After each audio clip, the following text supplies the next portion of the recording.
अरे भैया, क्या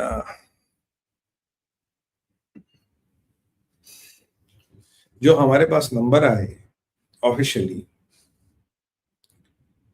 क्या यूरोपियन यूनियन भारत का नंबर 1 ट्रेडिंग पार्टनर था लास्ट ईयर? ऑफिशियली नंबर नहीं आए, बट जो नंबर है, it is believe to be European Union 24-25 का जो कैलेंडर ईयर खत्म हुआ, अभी हमारा फाइनेंशियल ईयर खत्म नहीं हुआ, उसमें यूरोपियन यूनियन भारत का नंबर 1 ट्रेडिंग पार्टनर। तो ट्रेडिशनली भारत का नंबर 1 ट्रेडिंग पार्टनर होता है यूनाइटेड स्टेट्स ऑफ अमेरिका। तो अब अमेरिका में ऐसा क्यों हो गया कि अमेरिका पिछड़ गया और यूरोपियन यूनियन नंबर 1 पार्टनर बन गया? मैं जरा इस आंकड़ों में फंस गया। मैंने कहा यार, ये कुछ कुछ मुझे भी तकलीफ कर रही है आज कोई चीज, आई डोंट नो व्हाट। मैंने कहा कि ये आंकड़े जरा फंस गए, इनका जरा अध्ययन करना पड़ेगा, ये कि मामला कहां फंस रहा है। पिछले कुछ सालों से अमेरिका हमारा नंबर 1 ट्रेडिंग पार्टनर था, यूरोपियन यूनियन कैसे बन गया? और मैंने नंबर देखा तो करीब 135-37 बिलियन डॉलर दिख रहा है। अब मैंने कहा हम उनके नंबर 2 या नंबर 3 ट्रेडिंग पार्टनर होते थे ट्रेडिशनली, और यूरोपियन यूनियन के लिए हम नंबर 6-7 के आसपास घूमते थे। तो मैंने कहा यार, ये नंबर 1 कैसे बन गया? और जब आंकड़े देखे तो क्योंकि यूएस के टैरिफ के कारण हमारा लास्ट क्वार्टर में जो यूएस को माल गया, जो यूएस को ट्रेड हुआ, वो इंपैक्ट हुआ, कम हो गया। और यहां हमारा व्यापार एक्सपोनेंशियली बढ़ गया, और मतलब जितना यूरोप को कम नहीं हुआ, उससे ज्यादा हमारा यहां बढ़ गया। मैंने कहा यार बॉस, कुछ तो गड़बड़ है। मैंने कहा भाई गुस्सो, देखो ये हमसे क्या खरीद रहे हैं, हम इनको क्या बेचते हैं। जब मैंने खरीदने बेचने का आकलन किया तो मुझे एक चीज समझ आई। तो मुझे जब ये चीज समझ आई तो मैंने कहा इसलिए डोनाल्ड ट्रंप को अगर मिर्ची लग रही थी तो क्यों लग रही थी? आप एक बात बताइए, बिना गूगल पे देखे कौन सा प्रोडक्ट यूरोप भारत से सबसे ज्यादा खरीदता था, खरीदा 2024-25 में? ये आपके लिए प्रश्न है। तब तक मैं एक जरा पानी का सिप ले लूं। First 5 comments, fastest 5 comments. कौन सा प्रोडक्ट ऐसा है, गूगल नहीं करना भाई, जो यूरोप ने ऑयल, वाह क्या बात है, ऑयल वाह अमेजिंग, गारमेंट नहीं, ऑयल, रिफाइंड ऑयल, ऑयल। ये आपने बिल्कुल सही पकड़ा, बिल्कुल सही, कुडोस, वाह। The team is back to form, team is back. Team को जगाना पड़ता है ना कई बार। आपने अब तो नहीं, स्पाइसेस नहीं सर। 15 बिलियन, 15.1 या 15.3 बिलियन का ऑयल उनको गया है, यानी कि तेल, नॉट पीने का तेल, ईंधन, हिंदी में जो कहते हैं ईंधन, फ्यूअल। क्रूड ऑयल नहीं sir, no crude oil, processed, processed नहीं, रिफाइंड ऑयल नहीं। It is the petroleum products, जिसे हम हिंदी में दोनों को वैसे तेल बोलते। It is the the oil which is used, the fuel which is what we call ईंधन। ईंधन यानी कि पेट्रोलियम प्रोडक्ट्स इनको गए हैं। 15.1 बिलियन डॉलर के पेट्रोलियम प्रोडक्ट्स इनको गए हैं। अब मोहम्मद बिन सलमान को अगर तकलीफ नहीं होगी तो क्या होगी? अगर वो ट्रंप की चाबी नहीं भरेगा तो क्या करेगा? मरता क्या ना करता बोलते, और ट्रंप भैया वाट लग गई। और याद कीजिए, यूक्रेन में सबसे ज्यादा डीजल कहां से जाता था? भारत से। और कितना? 18%। और मजेदार बात यह है, इसमें से अधिकतम प्रोडक्ट रशियन क्रूड को प्रोसेस करके इनको बेचा गया, और इन्होंने भाइयों ने खूब दबा के खरीद लिया। अब मुझे ट्रंप को मिर्ची क्यों लगी ये भी समझ आया, और मुझे ये भी समझ आया कि स्कॉट बेसेंट की वाट क्यों लगी। उसने कल बोला, परसों बोला, हमने यूरोपियनों को बोला था भारत पे टैरिफ लगाओ, यूरोप ने नहीं माना। यूरोप ने कहा हमें तो ट्रेड डील करनी है, इसलिए हम टैरिफ नहीं लगा रहे। पर आज मैं बोलता हूं, स्कॉट बेसेंट तू झूठ बोल रहा भाई, मेरे भाई स्कॉट बेसेंट आप झूठ बोल रहे हो। क्यों झूठ बोल रहे हो स्कॉट बेसेंट? सब मैं आपको बताता हूं। ट्रेड डील तब तक तो it was a perpetual talk for 20 years, 2 decades of talking, not working. उस दिन क्या हुआ स्कॉट बेसेंट साहब? यूरोपियनों ने कहा हम 15 बिलियन डॉलर का तेल भारत से उठा रहे हैं, और अगर हमें वो तेल नहीं मिला, हमारी वाट लगेगी भाई। तो it was not the oil, it was one of the reasons is of course FTA, but it is mainly not interrupting the oil supply. अगर मैं सोचिए, मैं आपसे तेल खरीद रहा हूं, रशियन तेल, that is why you are repeatedly saying tariff is due to Saudi. बिल्कुल, मैं आपको कह रहा हूं tariff is due to Saudi. ये सब मोहम्मद बिन सलमान ने करवाया। It was all his play.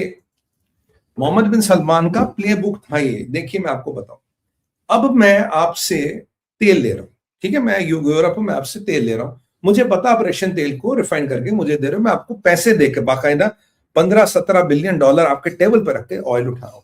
अब अमेरिका आता है, बोलता तू ऐसा कर, तू भारत पे सैंक्शन लगा, वो रशिया का तेल बेचता, मालिक खरीदता तो मैं ही हूं, मैं ही 15-20 बिलियन डॉलर का तेल खरीदता हूं, तो मैं काहे को सैंक्शन लगाऊं? 15-17 बिलियन डॉलर का तेल तो मैंने उठाया है, यानी कि महीने में मैं करीब करीब 1.5 बिलियन डॉलर का ऑयल उठा रहा हूं, और मैं कैसे सैंक्शन लगाऊं? मैं अपने पेट पे लात मारूं? मैं तेल कहां से खरीदूं? ट्रंप चाह रहा था कि सऊदियों के पास जाए, तब तक वेनेजुएला का तेल ट्रंप भाई के हाथ नहीं लगा, अब लग गया, गाना का तेल लग गया, बहुत कुछ उसके हाथ लग गया, अब उसे कोई टेंशन नहीं। कह रहा अब कोई टेंशन नहीं, अब तो रशियन तेल सब्सटैंशियली इंडिया ने बंद कर दिया, तो इस संदर्भ में ये भाई ये क्या है, ये रशियन तेल वाला ये टैरिफ हटाओ यार, ये तो मसला ही नहीं है। मैंने आपको कहा ना, अमेरिकनों के साथ एक चीज अच्छी है, तुम पैसा फेंको तमाशा देखो, वहां ये जरूर चीज हो सकती है, you just put in money, push money, it will all happen. कहते हैं एक अमेरिका में सेइंग है, when money talks bullshit walks, it's exactly true, it's a slang in America, when money talks bullshit walks, ये सच्चाई है, कुछ भी हो सकता है पैसे फेंक के वहां पे, और उसकी एक ये स्ट्रेंथ है या वीकनेस है, मैं तो वीकनेस मानूंगा, कोई स्ट्रेंथ भी मानेगा, अब स्ट्रेंथ माने वीकनेस माने, मैं जानता हूं पैसा फेंको तमाशा देखो। इसीलिए यूरोप ने सैंक्शन नहीं लगाए, ट्रेड डील तो अब उनकी मजबूरी बन गई ना, क्योंकि अमेरिका का रास्ता बंद हो गया और चाइना का, दोनों का रास्ता बंद हो गया, क्योंकि चाइना के साथ आजकल व्यापार करने का मतलब है गर्म तवे पे बैठना। अब गर्म तवे पे बैठ के क्या होता है, ये मार्क कार्ने से पूछो, अभी उस पे भी आ रहा हूं, मार्क कार्नी भाई हमारे गर्म तवे पे बैठे थे, क्या हुआ अब पूछिए उनसे, मैं कुछ नहीं बोलूंगा। अब एक एस्पेक्ट और है, जो यूरोप से हमारा भी ट्रेड बढ़ा, हमारा भी इंपोर्ट बढ़ा, तो मैंने कहा यार ये हमारा इंपोर्ट काहे को बढ़ा, हम यूरोप से ऐसा क्या उठा रहे हैं? इसका मैंने हिंट आपको कल दिया था। एनीबॉडी, फर्स्ट 3 कमेंट्स, 5 कमेंट्स, क्या हम यूरोप से नया उठा रहे जो पहले नहीं उठाते थे? कल मैंने आपको इसका हिंट दिया था, अभी भी दिया है, बताइए क्या हम यूरोप से ऐठा उठा रहे हो जो पहले यूरोप से नहीं उठाते थे? एनीबॉडी? अरे सर इंटरैक्टिव शो है, आप भी बोलेंगे हम भी बोलेंगे तब मजा आएगा, नहीं तो आप भी 11-10 पे क्यों है, मैं भी क्यों हूं, भाई लोग है ना, भाई बहन है, बात करेंगे। तो बताए कोई बहन या कोई भाई बताए कि हमने ऐसा यूरोप से, अब देखो गूगल मत करना, फिर मजा नहीं आता, हमने यूरोप से ऐसा क्या लिया जो यूरोप के डिफेंस आगे, वेपन आगे, defence equipment, technology, raw material, automobile, चलिए मैं बता देता हूं, गुड ट्राई गुड ट्राई। लेकिन अरे साहब इतनी महंगी शराब कहां पीते हम, वैसे मुझ जैसे लोग तो चाय पे जिंदा, और चाय पे क्या आज का ये देखो गर्म पानी पे जिंदा है, हॉट वाटर, शराब यार इतने यूरोप के प्रोडक्ट बड़े महंगे भाई साहब। नहीं मैं आपको बताता हूं, हमने जो सबसे बड़ा उनसे लिया वो है हथियार। हथियारों में पैसा कहां गया? फ्रांस, राफेल, और राफेल का जो भी हिसाब किताब था, और भी कुछ हमने यूरोप से परचेजेस की हैं जो रडार में नहीं आई है, बड़ी नहीं है, रडार में नहीं है। तो यूरोप ने जो हमसे सबसे ज्यादा खरीदा वो खरीदा तेल, और हमने जो यूरोप से खरीदा वो खरीदा हथियार, और ये हथियारों का सिलसिला चलता रहेगा। इसीलिए जो संस्था के बारे में मैंने आपको कल बताया, उसका नाम इज स्लिपिंग माय माइंड, मैंने आपको बताया वो संस्था बनी है, अगर आप ज्वाइंट प्रोजेक्ट या कुछ करोगे यूरोप के साथ डेवलपमेंट, आपको 150 बिलियन डॉलर तक का लोन मिल सकता है बहुत आसान किस्तों पे। पाकिस्तान को पता ना लगे, संस्था को लूट लेंगे। तो ये जो संस्था है, this is where it is. तो अब और मजे की बात आप बताइए क्या है, चलो आपने, हमने आपसे हथियार भी लिया, आपने हमसे तेल लिया। देखो मोदी जी में ना एक बात है, गुजराती है, गणित में इनकी नंबर 1, मैं शुरू से कहता हूं Modi is number 1 in this, अर्थशास्त्र में वो नंबर 1 है। तब भी भाई साहब जो हमारा ट्रेड सरप्लस है यूरोप के साथ 15.1 या 16 या 17 बिलियन डॉलर के आसपास है, एक्चुअल नंबर नहीं पता मुझे, 15 से 17 बिलियन डॉलर आएगा। तो इतना तेल बेचा, हथियार दबा के लिया, तब भी 15-17 बिलियन डॉलर का लगभग ट्रेड सरप्लस है हमारा। मतलब वो हमसे, हम उन्हें ज्यादा बेचते, वो हमें कम बेचते। तो यहां हमारे गले घाटे का सौदा नहीं। मेरे को तो तकलीफ चाइना से होती है, जहां जहां हमारे पास करीब 60-70 बिलियन डॉलर है, उससे भी ज्यादा का ट्रेड डेफिसिट है। मेरे को तो तकलीफ होती, मेरे दिल पे तो वहां छुरियां चलती हैं, तो 17 बिलियन डॉलर हम कमा रहे हैं भाई, ट्रेड सरप्लस है यूरोप के साथ, और आने वाले टाइम में ये सरप्लस बढ़ेगा। बाज़ाब्ता इर्रेस्पेक्टिव ऑफ दैट वो ये ट्रेड डील करना चाहते हैं। क्यों? उन्हें लग रहा है कि दुनिया बदल रही है, दुनिया का वर्ल्ड ऑर्डर बदल रहा, चीजें बदल रही है।